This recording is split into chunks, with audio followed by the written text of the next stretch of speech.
দুনিয়াও তাদের আনন্দের, আখেরাতও কি আনন্দের।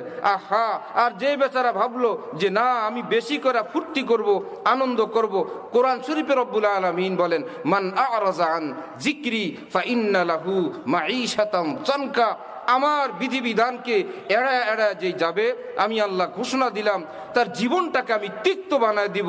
আল্লাহর কসম, কোন নাফরমান যদি অট্টালিকায় থাকে, অনেক বড় গাড়ি বাড়িতে থাকে, নাজ নেয়ামতে থাকে, আমি খোদার কসম করে বললাম আল্লাহর ঘোষণা অনুযায়ী সে চরম কষ্টে আছে, লানতে আছে।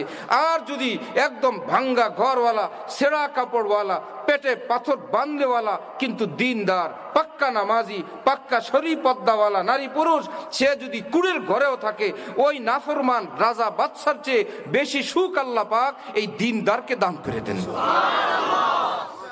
সুখী যদি চাই, বিল্ডিং এ সুখ নাই, আল্লাহর কসম হারাম জিনা ব্যভিচারে সুখ নাই, হারাম সম্পর্কে সুখ নাই, ইন্টারনেট ফেসবুকে সুখ নাই, হারাম লানতের কাজে সুখ নাই। সুখ আছে আল্লাহকে মানার মধ্যে। বন্ধু, সুখের জন্য গেলা, দুঃখ বাড়াইলা। হযরত ওয়ালা করাচি রহমতুল্লাহ আলাইহি বলেন, আহা, কেউ মজার জন্য চুলকাইলো। জ্ঞানী মানুষরা বেহুদার মতন এরকম চুলকায় না, জানে চুলকাইলে মজা তো লাগবে, খাল বাকুল উঠলে জ্বলবে দীর্ঘদিন, চামড়া কালো হবে, অনেক বেশি ক্ষত হবে। জ্ঞানীরা এইরকম চুলকায় বাচ্চাদের মতন চামড়া উঠায় না, বলে হালকা ঘষা মজা দিয়ে এই চুলকানির জরুরত পূরণ করে দাও। ঠিক এই দুনিয়ায় গুনার তৃষ্ণা, গুনার পাগলামি যুবকের মধ্যে আসেই, যুবতীর মধ্যে আসবেই। এটা মানুষের জন্মগত ব্যাপার যে নাকি কোনো গুনার পথে যাব, নাকি এই দিকে যাব, নাকি সেই দিকে যাব। রব্বুল আলামিন বলে কষ্টে মষ্টে যদি এই গুনাহ থেকে বাঁচতে পারো, হাকিমুল উম্মত থানবী বলেন 1 মিনিট গুনাহ থেকে বেঁচে থাকা। কয় মিনিট? 1 মিনিট গুনাহ থেকে বেঁচে থাকা। গুনার সুযোগ ছিল, চান্স ছিল, অফার ছিল।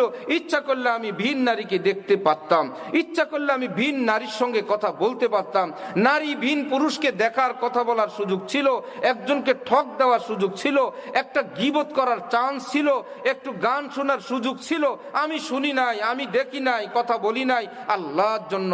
হযরত থানবী, যিনি প্রায় 2000 কিতাবের লেখক, হযরত হাফিজি হুজুর, পীরজি হুজুর, সদর সাহেব হুজুর, মুফতি শফি সাহেব, কারি তৈয়ব সাহেব, এইরকম বিশ্বের সেরা সেরা আলেমদের যিনি পীর ও মুর্শেদ, তিনি বলেন 1 মিনিট গুনাহ থেকে বেঁচে থাকার দাম লক্ষ কোটি তাহাজ্জুদের চাইতে অনেক বড়, অনেক বড়। লক্ষ কোটি তাহাজ্জুদ। মিয়া কে আছে যার লাখ রাকাত তাহাজ্জুদ হয়ে গেছে? ওহো, এত বড় তাহাজ্জুদওয়ালা নাই। হযরত আলী বলেন, মিয়া এক কাজ করো, নারী পুরুষ থেকে, পুরুষ নারী থেকে বেপরদার সুযোগ ছিল, করলাম না। হে আল্লাহ, শুনছি আপনি যে যত নজর হেফাজত করে সে আপনাকে তত বেশি দেখতে পারবে। আই হ্যায় খবর পাও মে মেহেন্দি লगी है वहाँ बस खून टपक पड़ा निगहे इंतजार से। আয় আল্লাহ, আপনাকে দেখার জন্য আমি এখন আর এই চোখে গুনার কিছু দেখি না। শুনছি যে যত গুনাহ থেকে বাঁচবে আপনাকে সে তত বেশি দেখতে পারবে। আয় আল্লাহ, আমি আপনাকে দেখার জন্য এই পৃথিবীর থেকে অন্ধ হয়ে গেলাম, আমি আপনাকে দেখব। আল্লাহর কসম, গুনাহগার মুসলমান জান্নাতে গেলে সেও আল্লাহকে দেখবে। আর কোন কামেল আল্লাহওয়ালা, বড় পীর জিলানী কিংবা খাজা মুঈনুদ্দিন চিশতি, তিনি যখন আল্লাহকে দেখবেন, ওই পাপিষ্ট মুসলমানের মতো না, এর চেয়ে বহুগুণ বেশি আল্লাহ দেখার তৌফিক দান করবেন। যার চোখের পাওয়ার শেষ হয়ে যায়, 5 পাওয়ারের কোনো চশমা আছে? 10 পাওয়ারের আছে না? চশমা শুরুই হয় 25 থেকে। বোঝা গেল এর আগে এটাকে ধর্তব্য না। কত মানুষ দুনিয়াতে অসুস্থ হয়ে আছে, অসুস্থ কিন্তু শয্যাশায়ী না। তো সুস্থতার মধ্যেও হাজার অসুস্থ আছে, কিন্তু যার পূর্ণ দেহ সুস্থ সে বলে আহা, সব সময় এক রাজার মতো লাগে, পূর্ণ সুস্থ, কোনো রোগ নাই, বালাই নাই, কেমন কেমন লাগে। অন্যরাও দুনিয়াতে চলে ফিরে খায়, সেও চলে ফিরে খায়, দুইয়ের মধ্যে অনেক বেশ কম। একজন গুনাহ করে জীবনটা একদম তছনছ করে ফেলছে, আরেকজন গুনাহ থেকে বেঁচে বেঁচে থাকে। আহা, এই দুইজনের জীবন এক রকম না। উফ কিতনা তারিখ হ্যায় গুনহগার কা আলম। গুনাহগার যে লিপ্ত থাকে দিন আল্লাহ লানতওয়ালা, রাত লানতওয়ালা, ঘর ঝগড়া বিবাদে আযাব গজবে ভরপুর হয়ে আছে, স্ত্রী সন্তান সব বেপথে চলে আসে। সেই লোক জানে যে আমি দুনিয়ার একটা জাহান্নামের মধ্যে দিন কাটাই। আর যে বেচারা জানে আল্লাহ আমাকেও দিনের উপর চলার তৌফিক দেন, স্ত্রী সন্তানরাও দিনদার নামাজওয়ালা, সে বলবে ভাইয়েরা আল্লাহ পাক আমাকে দুনিয়া নামক একটা জান্নাতে রাখছেন। সুবহানাল্লাহ। আল্লাহ পাক আমাদেরকে আল্লাহ দিন বুঝার তৌফিক দান করেন।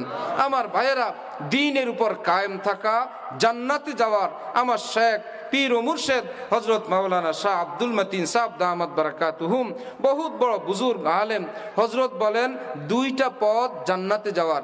একটা হলো পূর্ণ তাকওয়ার উপর থাকা, গুনাহ না করা, একদম পাকাপাকি।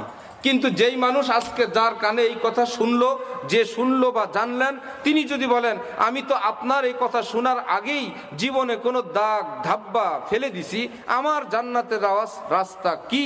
রব্বুল আলামিন কোরআনে পাকে বলেন, শুনো জান্নাতে যাওয়ার দুইটা গেট, একদম পুত পবিত্র যারা, তারা এই গেইটে জান্নাতে প্রবেশ করবে। আর জীবনে গুনাহ করে ফেলছিল কিন্তু তওবা করছে, আমি আল্লাহ তাদেরকে মাফ করে দিয়ে তাদেরকেও জান্নাত দান করব। তো জান্নাতে যাওয়ার পথ দুইটা, একদম পাক পবিত্র থাকা, এটাও জান্নাতের পথ।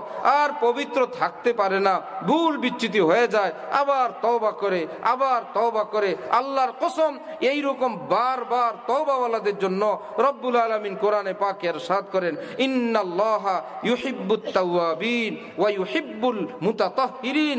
হে বারবার তওবা ভঙ্গওয়ালারা, ভাবছো আমি তোমাদের উপর অসন্তুষ্ট কিনা? শুনো, তোমার মা যখন তোমার পেশাব পায়খানা সাফ করে, তিনি কি জানেন না আবার করবা? তিনি নিশ্চিত জানেন, যখন তখন আবার করবে। জানার পরেও কি মা আধা আধা সাফ করেন?